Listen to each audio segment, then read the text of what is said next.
안녕하십니까. 농촌경제연구원에서 농산업 분야, 미래농업 분야를 담당하고 있습니다. 서대석이라고 합니다. 다시 한번 인사드리겠습니다. 오늘 말씀드릴 부분은 농업농촌 에너지 부분에 대해서 지금 어떻게 간축을 해야 되고 거기에 따른 전략은 무엇인지에 대해서 좀 설명을 드리려고 하고요. 네 가지 꼭지로 말씀을 드리고 싶습니다. 먼저 에너지 전환 정책에 대해서 지금 어떤지, 그리고 신재생 에너지가 지금 어떻게 들어가고 있는 현황을 좀 살펴본 다음에 농업농촌 에너지 전환에 대한 방안이라든지, 그럼 농업농촌 에너지 전환을 하고자 할 때 문제가 되는 부분, 이슈가 되는 부분은 무엇인지 살펴본 다음에 그럼 농업농촌 에너지 전환을 어떻게 하면 잘 할 수 있을지에 대해서 살펴보도록 하겠습니다. 지금까지는 앞서 많은 설명이 있었던 것처럼 정부가 많은 선언적 입장을 발표를 했었습니다. 2030, 그 다음에 2050 여러 가지 선언을 했었는데, 이제 탄소중립 기본법이라든지 여러 가지 법이 이제 통과가 됐죠. 그 통과가 됨으로써 이제는 정확한 제도, 그리고 정확한 목표 달성을 위해서 노력한 그런 과정에 있다, 이렇게 살펴볼 수 있을 것 같습니다.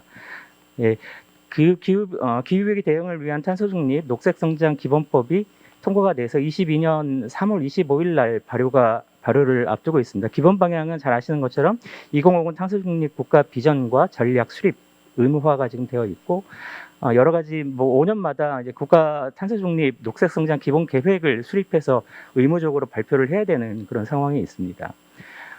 그것과 더불어서 중앙 단위의 탄소중립위원회라든지 지방의 탄소중립 녹색성장위원회까지도 설치를 해서 운영하게끔 법제화가 되어 있고, 크게 국가 시책에 대해서 세 가지 부분, 온실가스 감축 시책, 그 다음에 기후위기 대응 시책, 녹색성장 시책을 마련하도록 되어 있습니다. 농림축산 부분에서는 기후위기 대응 시책에 따라서 대응 시책을 마련하도록 되어 있고요. 정의로운 전환에 대해서도 명시화했고, 거기에 따라서 인프라 부분인데요. 사회 이행 계획과 확산, 그리고 기후 대응 기금을 조성해서 운영을 하도록 명시되어 있습니다.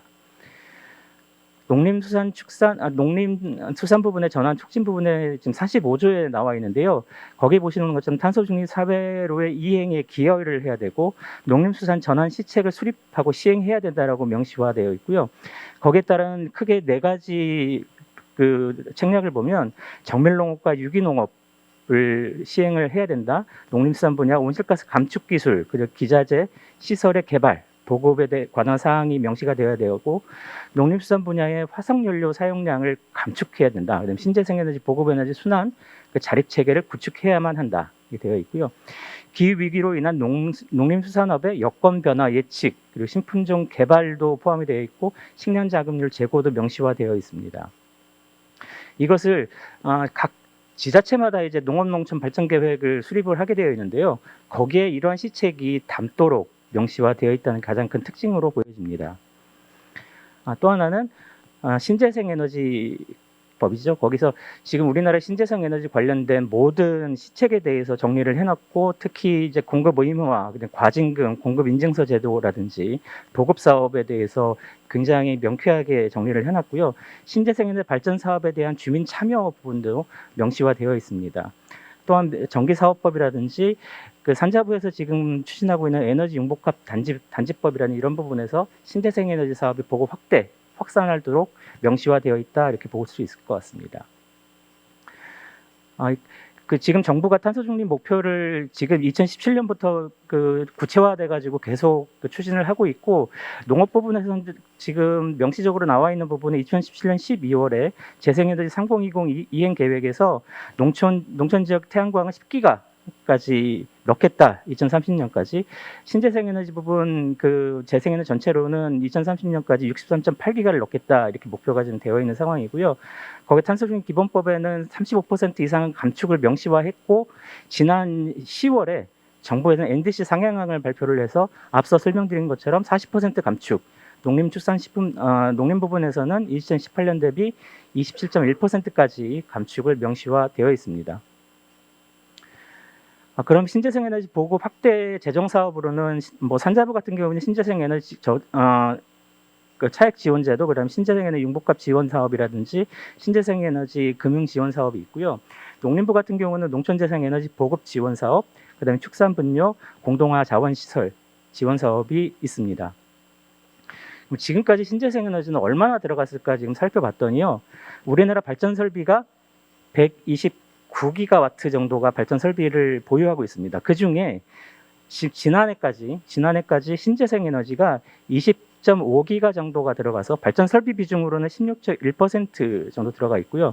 그 중에 태양광이 가장 많아서 15기가 정도, 수력이 뭐 2기가 조금 못 미치고요. 풍력도 한 2기가 조금 안 되는 그런 상황이고, 바이오매스가 1.3기가 정도 수준으로 되어 있습니다. 대신에 중요한 건 이게 수요에 얼마나 맞느냐 이런 부분일 텐데요. 발전 설비뿐만 아니라 발전량 비중으로 따져서 보면 우리나라가 연간 552테라와트 정도를 쓰고 있는 것으로 지금 나오고요. 그 중에 신재생 에너지가 담당하는 비중은 7%가 조금 못 미칩니다. 6.6% 정도 돼서 약 36.5테라 정도를 지금 발전하고 있다. 이렇게 통계가 잡혀 있습니다. 신재생 에너지 평균 설비 용량이라든지 뭐 발전소라든지 이런 부분 참고를 해주시면 좋을 것 같고요. 농업농촌 에너지 분야 앞서 많이 설명을 드렸습니다. 농업농촌 에너지의 부분하고 비에너지 뭐 다 합쳐가지고 농업 부분은 3% 정도밖에 안 된다. 그 중에 에너지 부분은 1% 정도밖에 안 돼가지고 뭐 농기계 이용이라든지 농업용 시설, 장비, 설비 운영하는 데 지금 쓰이는 것이다. 이렇게 좀 되어 있고요. 뭐 비에너지 부분은 아까 설명드린 것처럼 축산 부분하고 뭐 이런 부분 많이 쓰고 있고, 이것들에 대한 감축 목표라든지 정책을 보면 뭐 신재생 에너지 보급 확대, 온실가스 감축 뭐 이런 부분들을 앞서 설명드린 것과 같이 살펴볼 수 있을 것 같습니다. 농업 부분의 에너지라는 건 얼마나 지금 쓰고 있을까요? 에너지만 집중적으로 보면 우리나라의 농업 부분에서 에너지 사용량은 2017년 통계입니다. 3년마다 한 번씩 국가 공인 통계가 나오는데요. 거기서 보면 233만 TOE 정도, 233만 톤 정도를 쓰고 있다. 그렇게 되어 있고, 전망치를 보니까 2050년에는 자연적으로 20% 정도 준다. 그래서 187만 톤, 비에너지 온실가스 배출량 전망도 지금 2천만 톤 정도 지금 되는데 약 1,500만 톤 정도로 26% 정도 줄 것이다. 이렇게 전망은 되고 있습니다. 그럼 정부가 목표로 하는 신재생 에너지 보급 확대를 위해서 우리나라 전체적으로 신재생 에너지의 잠재량은 얼마나 되는지가 제일 중요할 것 같습니다. 그러니까 저희가 아니고 산자부하고 에너지공단, 그다음에 뭐 이런 쪽에서 백서에 지금 분석을 해서 내놨는데요. 그러니까 기술적인 잠재량, 이론적인 잠재량을 다 둘째치고 시장에 넣을 수 있는, 시장 가치로 봤을 때 시장에 넣을 수 있는 것을 봤더니 태양광 같은 경우가 369기가, 태양열은 141기가. 둘은 상세 관계이고요. 풍력 같은 경우는 육상 풍력이 24기가, 뭐 수력은 3기가, 지열 같은 경우는 334기가 정도 돼가지고 전체적으로는 916기가 정도가 설치 가능하다. 이렇게 나와 있습니다. 근데 대신에요, 이슈가 좀 있죠. 앞서 살펴본 것처럼 지열이라든지 태양열이라든지 이런 부분에서는 전기 발전 설비로 활용하기가 좀 어렵습니다. 그러니까 발전 설비로 활용할 수 있는 태양광과 풍력만 놓고 봤을 때는 따라서 전체적으로 393기가 정도가 될 것이고, 도시 지역, 특히 뭐 특별시라든지 광역시, 자치시 이런 부분의 잠재량이 매우 적습니다. 안타깝게도. 아파트도 많고 건물도 굉장히 많은데 건물 옥상에 어떻게 올리고 건물 옥상에 어떻게 할지라는 부분에 대해서는 굉장히 제약 요건이 많기 때문에 그 부분들을 무시하자. 그 다음에 거기에 대한 유휴부지라든지 이런 부분에만 넣을 수 있다. 그래서 서울 지역은 신재생 에너지 보급 잠재량은 0입니다. 대전이 0.6, 부산은 0.9, 이외의 광역시들이 2기가에서 3기가 정도, 이외의 광역시들이 일부 이제 농촌 부분이 있기 때문에 이제 가능한 부분일 것 같고요. 여기에 잘 아시는 것처럼 지자체별로 이격거리를 두었습니다. 뭐 도로에서 어디에서 뭐 100m 떨어져 이격거리가 100m 이상이 돼야 된다, 200m 이상이 돼야 된다, 이런 제약 요건들이 있거든요. 그럼 제약 요건들을 다 전체적으로 좀 감안을 해서 보면 전체적으로 할 수 있는 잠재량의 약 30% 정도는 좀 어렵다, 이렇게 판단을 했을 때는 실용 가능한 잠재량은 약 260기가 정도로 보는 것이 맞지 않겠느냐라고 판단이 됩니다. 거기에 이제 태양광 산업협회라든지 이런 쪽에서 이제 분석을 좀 해봤는데요. 최소 지금 현재의 태양광 효율이라든지 태양광 기술을 감안을 해서 태양광을 넣을 수 있는 최소 면적으로 봤을 때는 170기가 정도가 가능하지 않겠느냐라고 분석을 하고 있습니다. 그것이 굉장히 현실적으로 이해가 되고요. 거기에 뭐 2한 4만을 보게 되면 태양광 효율이라든지 태양광 발전 속도를 감안을 해서 봤을 때는 약 400기가까지도 가능하지 않겠느냐라고 분석을 해놨습니다. 산자부에서 지난 12월에 제5차 신재생에너지 이용 기본 계획을 발표를 했는데요. 그 중에 현 기술 수준에서 우선 공급 가능한 잠재량을 봤더니 수용성이라든지 여러 가지 부분을 감안해서 봤을 때 130기가 조금 안 되는 129기가 정도가 현실성이 있다 이렇게 발표를 했고, 대신에 아까 말씀드린 대로 태양광 효율이 지금 17.5% 수준이지만 2030년, 2050년에는 한 40% 정도까지도 충분히 가능하다. 이렇게 보면 결국에는 효율이 2배, 3배 올라가는 거기 때문에 잠재량도 그에 따라서 늘 거다. 풍력도 거기에 따라서 늘 거다. 이렇게 전망은 하고 있습니다. 그러니까 기술 발전을 전제로 해서 여러 가지 태양광 잠재력은 상향 조정이 가능하다. 이렇게 보는 것이고요. 농업 부분 에너지 전환은 따라서 지금 쓰고 있는 233만 톤 정도를 전체를 신재생 에너지로 넘기는, 그러니까 아리백 개념으로 봤을 때는 약 한 8기가 정도면 충분합니다. 근데 거기에 그 농업 관련 뭐 RPC라든지 APC라든지 이런 부분까지도 감안을 하게 되면 약 한 10기가 정도 내외면 농업 부분에서 쓰는 에너지 전체 아리백은 충분히 가능하지 않느냐 이렇게 보여지고요. 이 부분은 2030 정부 목표 재생에너지 부분에서 농업 부분에 10기가를 넣겠다라고 하는 부분에 충분히 가능한 숫자로 판단이 되고 있습니다. 그럼 농업 부분 비에너지 부분까지 감안한 아리백을 보면 약 한 35기가 정도면 충분하지 않느냐. 40기가 이하로도 농업 부분, 농업 농촌, 그다음에 비에너지 부분까지도 커버하는 전체적인 아리백이 가능한 부분으로 판단을 할 수 있을 것 같습니다. 그리고 지금까지 뭐 농업 기반 시설이라는 이런 부분에 대해서 요구 사항도 굉장히 많았던 걸로 기억을 하는데요. 농업 생산 기반 시설, 뭐 저수지라든 담수호, 용배수로까지도 감안을 해서 최대 잠재량은 12기가 정도까지도 가능하다라고 보여지는데, 여기 여러 가지 여건상 감안을 하게 되면 한 5기가 정도까지는 가능하다. 이렇게 나와 있어서 농업 생산 기반 시설을 이용한다든지 유휴부지를 사용해 가지고 들어간다면 농지에 많이 넣지 않더라도 한 10기가 정도는 충분히 가능하지 않느냐 이렇게 판단이 되고 있습니다. 또 하나 재생에너지로 넘기는 것뿐만 아니라 우리가 수요 감축 부분에서도 많은 노력이 필요하다 나와 있는데요.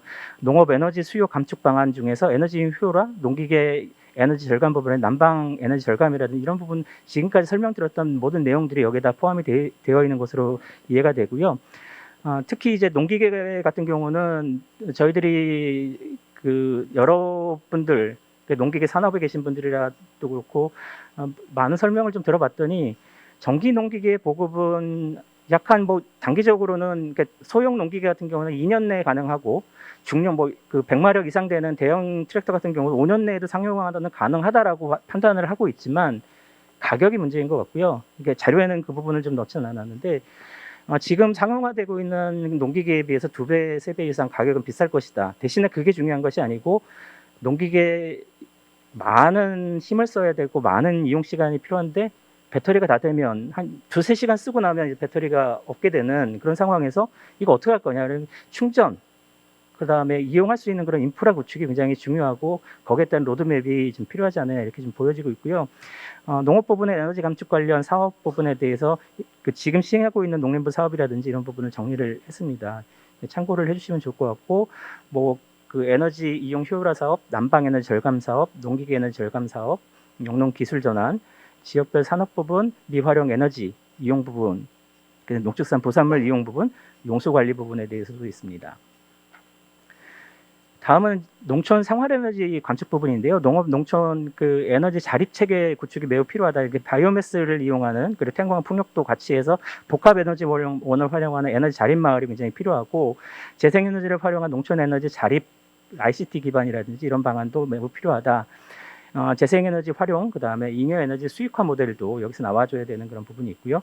농업 부분 사업체, 육체산업이라든지 1차 가공산업이 이런 부분에 대한 아리백도 관계부처와 협력해서 달성을 해야 되는 목표 중에 하나입니다.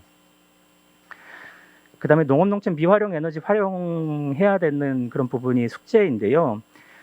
지역 농촌 부분에서는 발전 폐열을 이용해서 뭐 그 시설 원이라든지 축사한 부분에 활용할 수 있을 것이고, 지역 난방 회수열을 이용한다든지 공장 폐열을 활용할 수 있는 방안도 나올 수 있을 것 같습니다. 그다음에 농림축산부산물에 대한 재활용, 근데 배출 바이오매스 부분, 그 에너지 병합 발전 자린말이라든지 이런 설명을 드렸고요. 임산부산물이 최근에 이슈입니다. 그러니까 우리나라 산림자원 이렇게 많은데 임산부산물 왜 못 쓰나요? 이런 질문들도 많이 나오고 안타깝게 여기시는 분들이 많은데, 우리나라 지역 산림 지역 특성상 굉장히 그 경사도가 급하고 이런 거기 때문에 거기서 사람이 일일이 끌어내려야 되는 어려움이 있어서 경제성이 거의 없다. 지금 그렇게 좀 판단이 돼서 많은 부분 노력을 하고 있지만 좀 어려운 그런 상황으로 인식이 되고 있고, 거기에 대한 관련 기술 발전을 앞두고 숙제로 남아있는 그런 상황으로 되어 있습니다. 말씀드린 축산분뇨의 자원화는 굉장히 지금 많이 그 노력도 많이 하고 있고 그 개발도 많이 되고 있는 상황이지만, 농산부산물, 유기폐자원, 농산 바이오매스 같은 경우는 특히 이제 볏짚에서 그 논에서 나오는 바이오매스가 가장 많지요. 근데 완교라든지 뭐 볏짚이라든지 이런 부분들이 이미 시장이 마켓이 형성돼 있기 때문에 그것을 부산물로 이용하는 이런 다른 마켓을 또 만들게 되면 거기에 대한 부작용에 대한 대안도 생각해 봐야 되는 그런 상황으로 인식이 되고 있습니다. 다음은 이슈 부분입니다. 이렇게 태양광 농촌에 대해 지금 보신 것처럼 대부분의 신재생 에너지의 많은 부분이 농업농촌 부분에 있는데, 농업농촌 부분에 넣어야 되는데 이거 왜 못 넣느냐, 왜 어렵느냐 보면 제일 먼저 좀 생각해 볼 수 있는 부분이 수익성이 문제입니다. 지금 계속해서 태양광 그 신재생 에너지 부분에 대한 아리백이라든지 그 S&P라든지 그다음에 REC 가격이 그래프에서 보시는 것처럼 하향 추세죠. 굉장히 지금 저점에 와 있습니다. 거기다 미래의 수익 불안정성이 가장 크다. 지금 그렇게 보여지고 있고, 영농형 태양광 같은 경우는 벼가 가장 크게 이제 기계화가 안 돼 어렵다든지 이런 것 때문에 그 벼의 생산성이 가장 떨어지고, 녹차는 음지식물이기 때문에 생산성이 좀 오히려 높아지는 것으로 나와 있고요.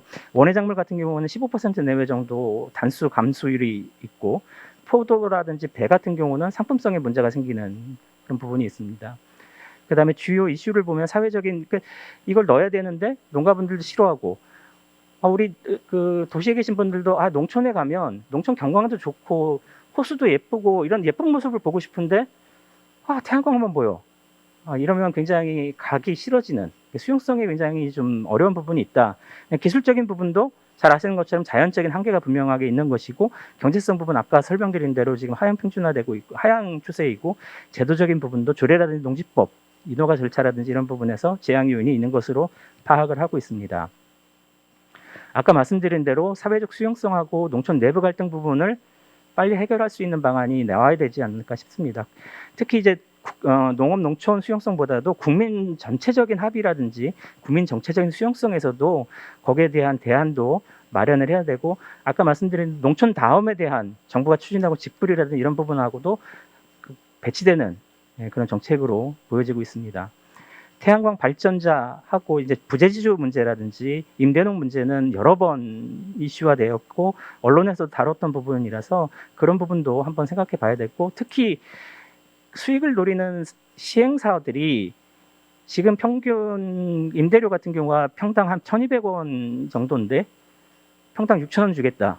그리고 그걸 20년치 한꺼번에 주겠다. 이렇게 해가지고 사업을 시작하려고 무리하게 하는 경우가 많더라고요. 이런 부분 때문에 그 임차농 문제라든지 그 농민 내, 농촌 내 갈등이라든지 이런 부분도 야기하는 그런 어려움이 있다, 이렇게 좀 보여지고 있고요. 기술적인 부분 아까 말씀드린 것처럼 있고, 또 하나는 제가 밑에 호남 지역이 지금 가장 많이 태양광 신재생 에너지가 들어있는 상황인데 개통 연계죠. 한전하고 이 개통 연계를 해야 발전돼 있는 부분을 팔 수 있고 그 부분인데, 거기에 대한 지금 한계점이 분명하게 있어서 발전 설비를 늘려야 되는, 개통 연계 커피를 늘려야 되는 그런 상황인데 산전이 한다 지금 하고는 있습니다. 근데 좀 늦어지는 것 같네요. 그런 부분이 지금 기술적인 해결을 해야 되는 부분입니다.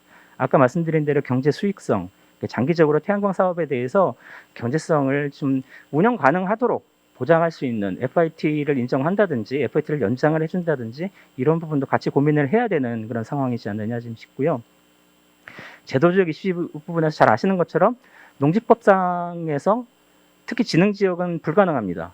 지능지역 내에 다른 시설이 그 축사라든지 뭐 버섯사라든지 이런 영농 활동에 관계된 시설은 들어갈 수 있지만 태양광의 시설은 지금 현재 상황으로는 불가능한 그런 상황이고 농업지능지역 밖은 거기에 대한 크게 이슈가 없는 한 다 가능한 그런 상황으로 나와 있습니다. 거기에 따른 잘 아시는 것처럼 여러 가지 그 입법이 추진되고 있는데 그 이슈가 지금 같이 논의가 되고 있는 그런 상황으로 보여지고요. 식량 안보, 그다음에 농산물 수급 불안정 부분에서도 같이 생각을 해봐야 된다. 그런 부분이고 농촌 태양광 농지 전용 면적이 최근까지도 뭐 한 3,000헥타, 뭐 2,500헥타 정도까지도 됐고 최근에 와서는 좀 떨어지고 있는 상황이지만 전체 그 농촌